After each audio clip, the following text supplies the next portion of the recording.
राधे राधे दोस्तों, स्वागत है आप सभी का आपके अपने चैनल प्रभु कृपा में।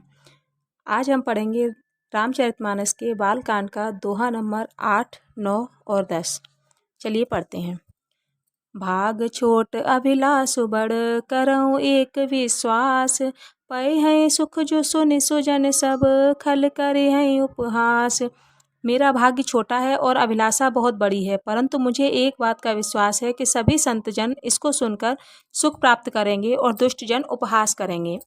खल परिहास होए हित मोरा, काक कहे कल कंठ कठोरा। हसहि बकदादुर चातक ही, हंसहि मलिन खल विमल बतक ही।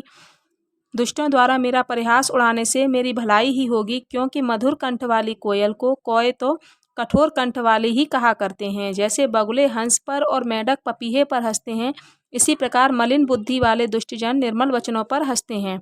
कवित रसिक न राम पद नेहु, तिन कह सुखद हास रस एहु। भाषा भनित भोर मति मोरी, हंसिबे जोग हंसे नहीं खोरी। जो मनुष्य न तो कविता के रसिक हैं और न उनका श्री रामचंद्र जी के चरणों में प्रेम है, उनके लिए भी यह कविता हास्य रस युक्त होकर सुख देगी। एक तो यह भाषा की रचना है, दूसरे मेरी बुद्धि भोली है, इस कारण यह हंसने योग्य है। उनके हंसने में कोई दोष नहीं है। प्रभु पद रीति न सामुझनी की, तिनहि कथा सुनि लागहि फीकी। हरिहर पद रति मति न कुतर की, तिन कहूँ मधुर कथा रघुवर की।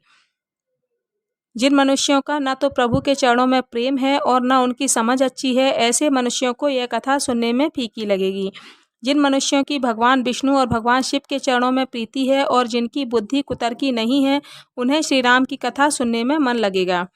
राम भगत भूषत जिय जानी, सुन है सुजन सराहि सुबानी। कभी न हो नहीं बचन प्रभीनु, सकल कला सब विद्याहीनु। श्री रामचंद्र जी की भक्ति में लीन श्रेष्ठ जन सुंदर वाणी से सराहना करते हुए इसको सुनेंगे। मैं ना तो कवि हूँ, ना ही वाणी से चतुर हूँ, मैं सब कलाओं और विद्याओं से रहित हूँ।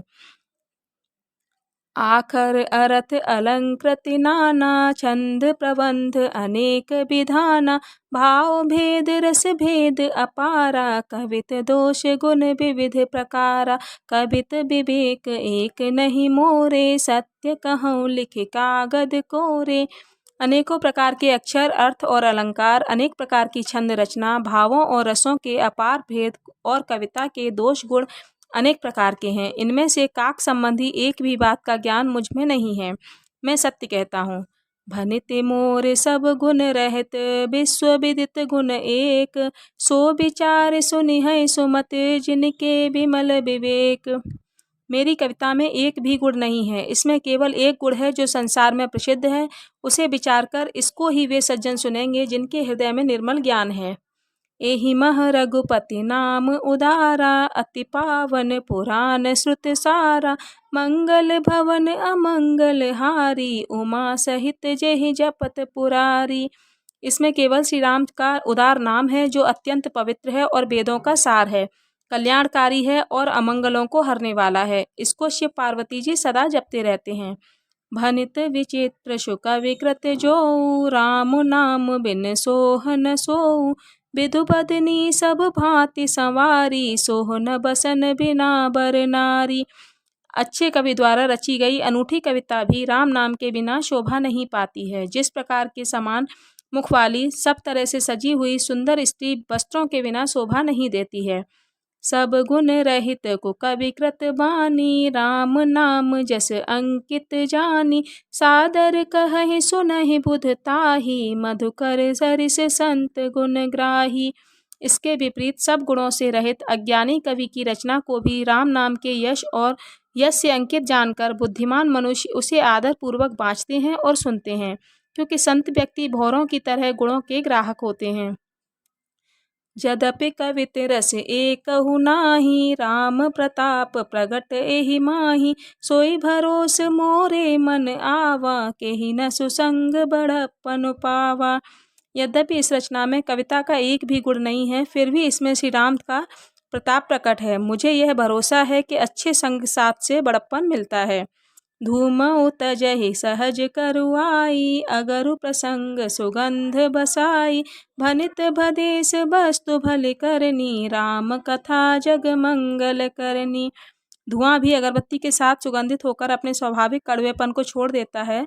मेरी कविता तो भद्दी है, परंतु इसमें संसार का कल्याण करने वाली राम कथा रूपी उत्तम वस्तु का निर्माण किया गया है, जो संसार में मंगलकारी है।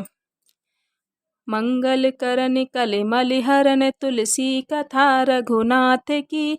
गति गूर कविता सरित की, ज्यों सरित पावन पाथ की। प्रभु सुजस संगति भनित भले हो, यह सुजन मन भावनी। भव अंग भूति मसान की, सुमिरत सुहावन पावनी। गोस्वामी तुलसीदास जी बताते हैं कि श्री रघुनाथ जी की कथा कल्याणकारी और कलयुग के पापों को हरने वाली है। मेरी क्षुद्र कविता रूपी नदी की गति पवित्र जल वाली गंगा नदी की गति की भांति तिरछी है, परंतु भगवान श्री राम की कृपा से मेरी कविता भी सुंदर तथा सत्पुरुषों के मन को प्रसन्न करने वाली बन जाएगी। जिस प्रकार शमशान की चिता को अपवित्र राख भगवान शिव के शरीर पर लगने से पवित्र हो जाती है तथा सुहावनी लगती है। प्रिय लागहि अति सबहि मम, भनिते राम जस संग।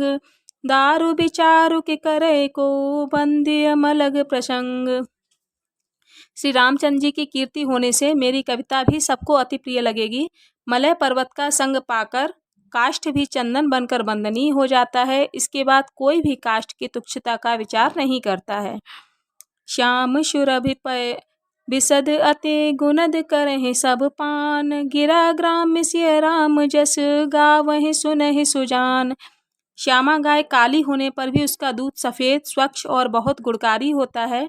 यही समझकर सब मनुष्य उसका दूध पीते हैं। इसी तरह मेरी कविता गंवारू भाषा में होने पर भी सीताराम जी के यश के कारण बुद्धिमान लोग बड़े ही मन से गाते हैं और सुनते हैं।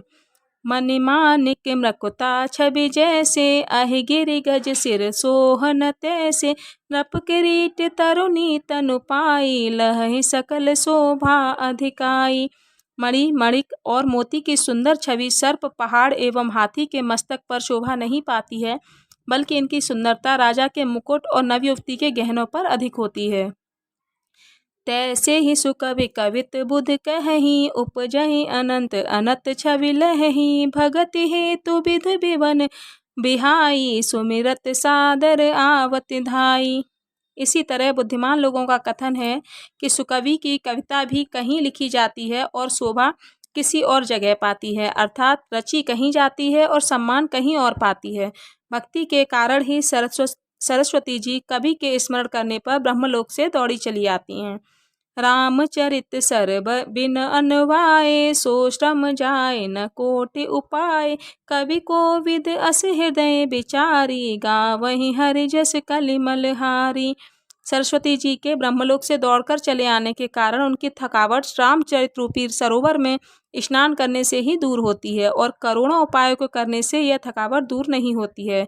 कवि और पंडित अपने हृदय में ऐसा सोचकर कलयुग के पापों को नष्ट करने वाले श्री हरि के यश का बखान करते हैं। कीन्हे प्राकृत जन गुण गाना, सिर धुन गिरा लगत पछताना। हृदय सिंधु मत सीप समाना, स्वाति शारदा कहि सुजाना। सामान्य मनुष्यों का गुणगान करने से सरस्वती जी सिर पकड़कर पछताने लगती हैं कि इनके बुलाने पर मैं क्यों आई। बुद्धिमान मनुष्य हृदय को समुद्र, बुद्धि को सीप और सरस्वती जी को स्वाति नक्षत्र के समान समझते हैं।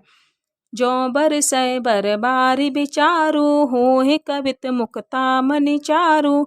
इसमें यदि सद्विचार रूपी जल की वर्षा होती है तो कविता मुक्तामणि के समान लगती है। तो दोस्तों, ये थे दोहा नंबर 8, 9 और 10। कल पढ़ेंगे दोहा नंबर 11, 12 और 13। तो आज की वीडियो में दोस्तों इतना ही। रामायण को पढ़ते रहिए, सुनते रहिए। राधे राधे।